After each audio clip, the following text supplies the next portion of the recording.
Alright, in this video we show that the partial Fourier sum of a function, say f, is the best approximator of the function f itself in a certain sense. And using this fact, we show that the difference between the partial Fourier sum and the function f converges to zero in the sense of the L2 norm. Okay, let's start. Alright, so first let's fix some natural number n, and for this n, consider the following set of functions. Phi k of x equals to exponential of I kx. So here k is between negative n, including 0, and positive n. So there are 2n plus 1 functions of this form. Okay. Now, let's define any function as a linear combination of these phi's. Okay. So let's say Vn of x is a function that is expressed in terms of the linear combination gamma k phi k of x, where gamma k is any complex number. Okay, they are coefficients. So this is a linear combination of phi k's. Okay, now what we are going to show is that among all the functions of this form, that is linear combinations of phi k's, the partial Fourier sum, which is also one of these, is the best function in the sense that it approximates well the function f itself. So that is, so Sn is the partial Fourier sum, k from negative n to n, and ck phi k of x, and ck here is of course the Fourier coefficient. So that is f of x exponential of negative ikx dx. So if we define the Fourier partial sum like this one, this is the best approximation of the function f, that is f minus Sn. The L2 norm is always less than or equal to f minus Vk. Vk is any function of this form. Okay, that is for all such functions Vk, we have this inequality. And this means that Sn is the best approximator of f itself. Well, actually, we need to impose one condition to f. F must be a continuous function. Okay, so C0. So if this is true, then this is true. Sn is the best approximator. In case you forgot, that the L2 norm means this. So f minus Sn, so this means this, square root, and the integral, and f of x minus Sn of x, and absolute value squared dx. Okay. All right, so let's prove it. Proof. First of all, let's consider this f minus Vn squared, because we want to get rid of this square root. And this is, so first we add and subtract Sn, and Sn minus Vn here. And this one, if we expand, by the way, this absolute value means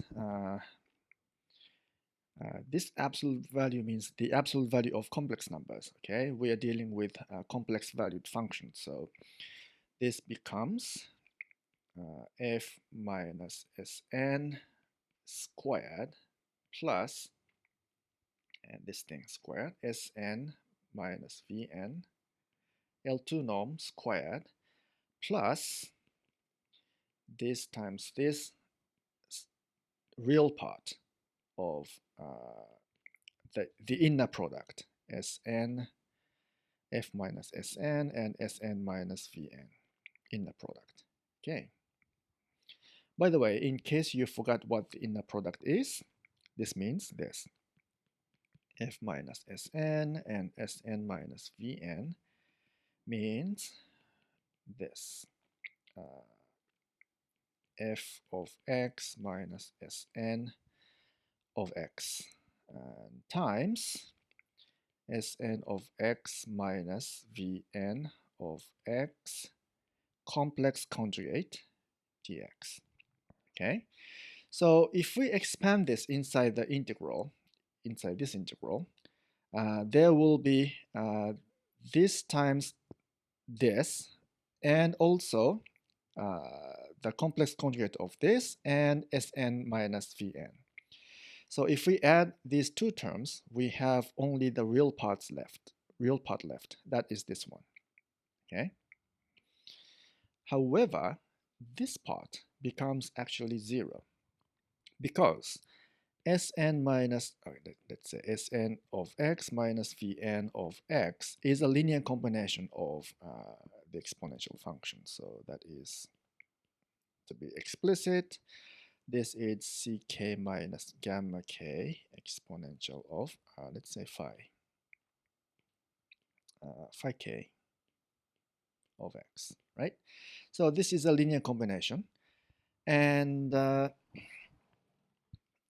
so let's say, so we only consider, if we substitute this one into here, then we can split this inner product into the sum of inner products between this term, f minus Sn, and this term. Okay, this is constant, so we can just take it out of the integral. So all we need to consider is this one. Okay. However, this is equal to, so because of the linearity of the inner product, this can be split into f times phi k minus sk times phi k. Okay, but this is actually the definition of the Fourier coefficient. This becomes ck. And this one also becomes ck, 2 pi times ck actually. So this is equal to 0. So we can ignore this part. So after all, we have f minus Vn L2 norm squared is equal to f minus Sn squared plus Sn minus Vn squared. Okay, the norm is always non-negative, so therefore this is greater than or equal to. So let's take this out, and this becomes f minus Sn L2 norm squared. Therefore, we have this inequality, and we are done. And by the way, this equality holds if and only if Vn is equal to Sn. Okay, now let's define the notion of L2 convergence. So definition is here, L2 convergence. Okay, so suppose we have a sequence of functions fn and another function f0, and we say this sequence converges to the function f0 in the L2 norm. Okay, in the L2 norm, this means this definition here. If the difference between fn and f0 converges to 0 as n goes to infinity. Okay, so this is the L2 norm here, the between L2 norm between fn and f0. So this is a real number, non-negative real number. If this converges to 0, then this sequence of functions converges to f0 in the L2 norm. That's the definition. So what does this mean? Remember, this L2 norm is defined in terms of the integral. Okay, so let's write it down here. Fn minus f0. So if this converges to 0, its square also converges to 0. So let's consider the square of it just to get rid of the square root. And so this is fn of x minus f0 of x, absolute value, complex number absolute value, squared dx. Okay, so this converges to 0 means that the difference between these two functions may not be exactly converging to 0 at each point, okay? But as a whole, so this integral converges to 0. It does not mean that at each point fn of x converges to f0 of x. So this may not be the case. So that means at some point they may have different values. But if we integrate the square of the difference, then this integral converges to 0. So that means if there are any difference between the functional values, those contributions may be negligible. Okay, so that's what this L2 convergence means. Okay, let's see an example. Consider the sequence of functions un of x equal to sine pi x to the power of n. And n is 1, 2, 3, and so on. And x is in this open interval between 0 and 1. Okay, note that x is strictly less than 1. So as n goes to infinity, x to the power of n converges to 0, right? So that means un of x converges to sine pi 0, which is 0. And this convergence is at each point. So this is point-wise convergence.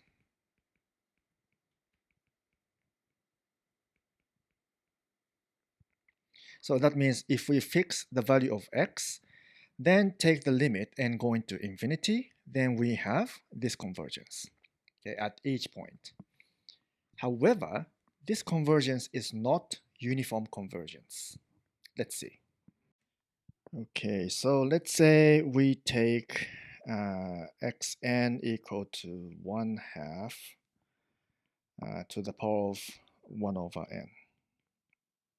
Okay, then for any n, we have un of xn is equal to sine pi.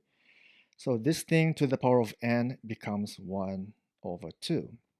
So that is always 1. Okay, so that means if n goes to infinity, un of xn is 1. So it's not 0.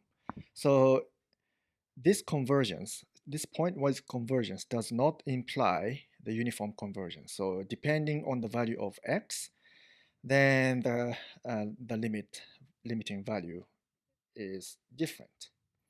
So it's not uniform convergence, not uniform.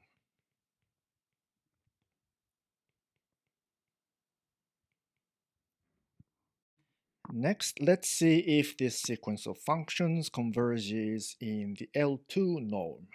Okay, so for that, let's calculate this one. The L2 norm squared of this function. So by definition, in this case, actually, the integral should be from 0 to 1 because that's the domain of this function. So this is sine pi x to the power of n squared dx. But sine function is just a real valued function, so we can just use sine squared here. At this point, let's change the variables from x to t. That is, t is equal to x to the power of n, so x is equal to t to the power of 1 over n, and dx is equal to 1 over n, t to the power of 1 over n minus 1 dt. Okay, and when x is 0, t is 0. When x is 1, t is 1. Okay, so this becomes for sine squared pi t to the power t and 1 over n t to the power of 1 over n minus 1 dt. Okay, and at this point, consider this part.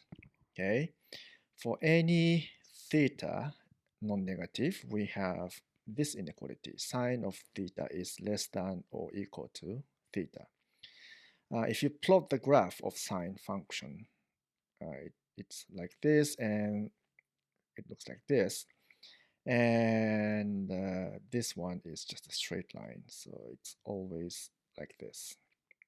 Okay, so let's use this. Let's put this 1 over n out. And so sine squared is now less than or equal to pi t squared. Okay.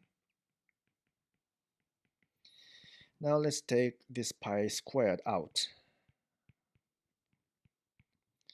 And t squared here. Oh, t squared here, and we have t here. So t 1 over n plus 1 dt. And this is easily integrated. Pi squared over 2. And what is it? 1 over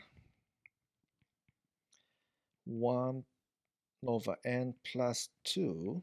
And so this will be t to the power of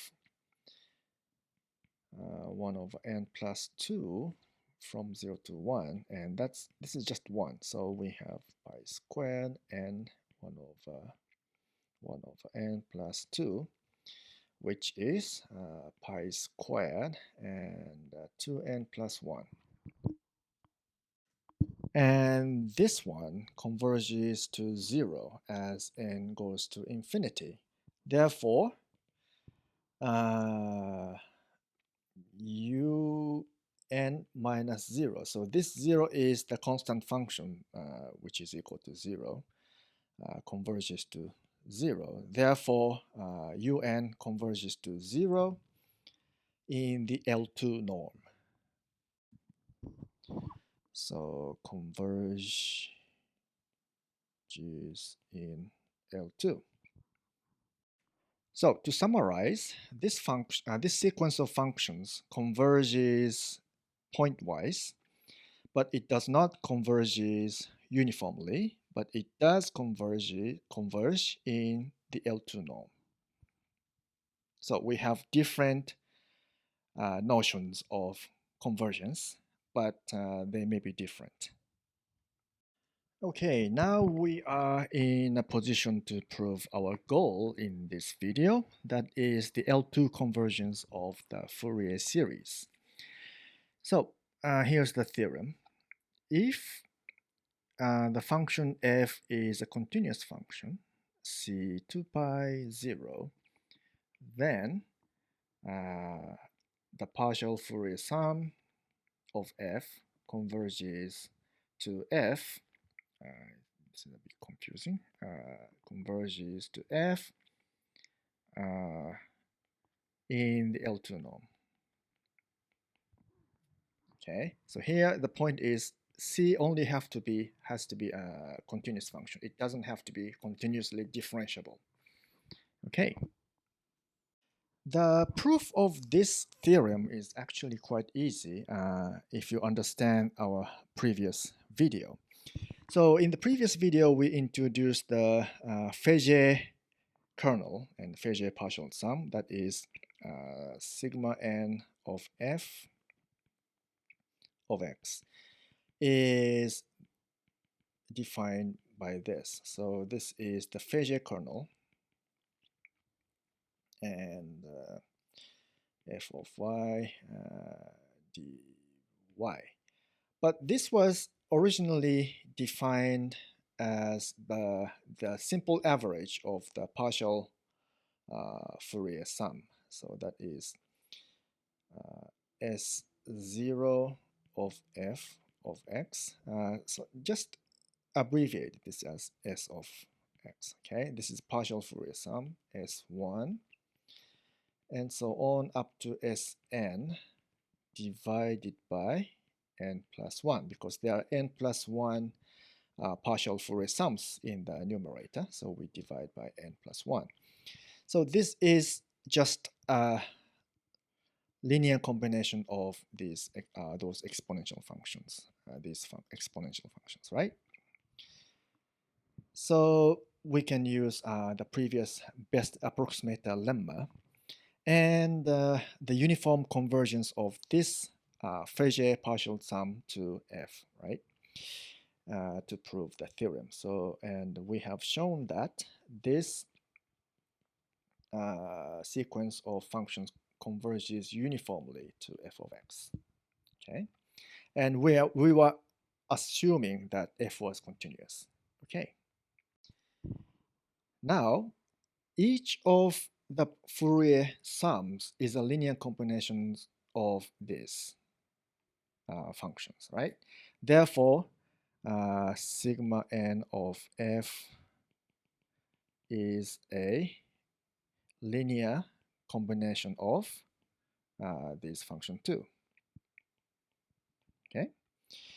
Therefore, by the best approximator lemma, we have f minus Sn is less than or equal to f minus sigma n.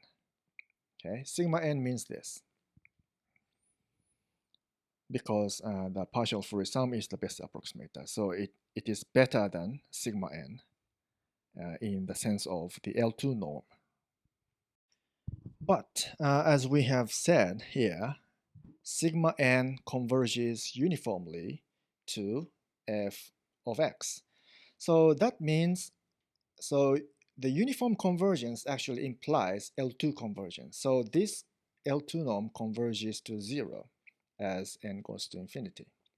So that means this difference between f and Sn also converges to 0 as n goes to infinity. And we are done.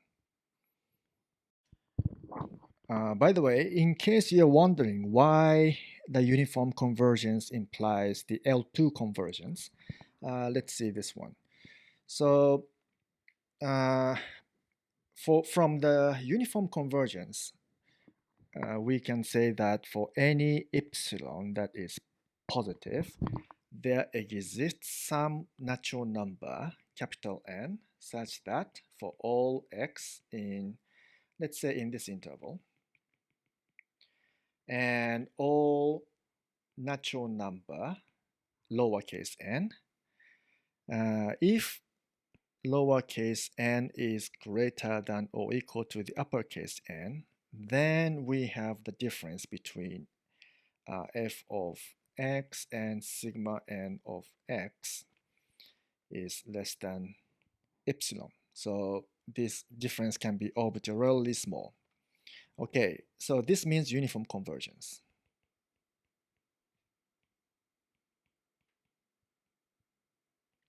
Okay, now what about L2 convergence? So L2 convergence means, let's see, so f minus sigma n squared. We have f of x minus sigma n of x squared dx.